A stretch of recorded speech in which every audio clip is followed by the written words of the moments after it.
You've seen it in the movies. A warship out in the middle of the ocean, enemy incoming, and then, instead of a missile, a flash of pure electricity, a projectile hurled at the speed of sound times 7.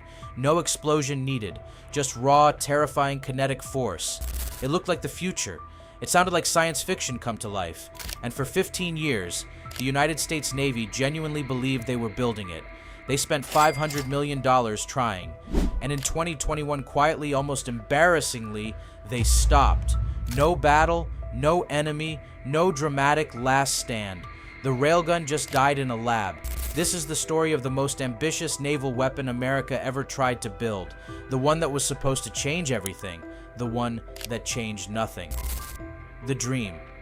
Okay, so first, let me actually explain what a railgun is. Because honestly, the concept is brilliant. Forget gunpowder, forget rocket fuel, forget all of that. A railgun works on pure electromagnetism. You have two parallel metal rails, picture train tracks, but smaller. You run an absolutely massive electrical current through them. We're talking about 1,000,000 amps. 1,000,000 amps.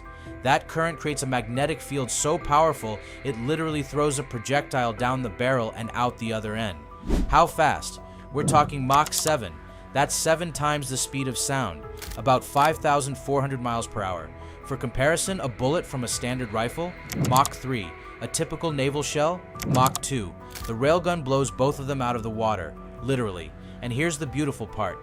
At Mach 7, the projectile doesn't even need an explosive warhead. The kinetic energy alone is so enormous, it destroys everything it hits. Pure physics doing the work. Range, 100 nautical miles. That's roughly 115 regular miles. Conventional naval guns can barely do 13. Cost per shot, about $25,000. Compare that to a standard Navy missile, which runs anywhere from $500,000 to over $1 million per shot. You can see why the Navy was excited. You can see why in 2005, when they officially launched the program, they thought they were looking at the future of naval warfare.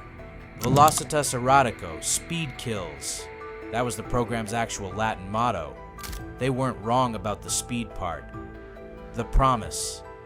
The year is 2010, 5 years into the program.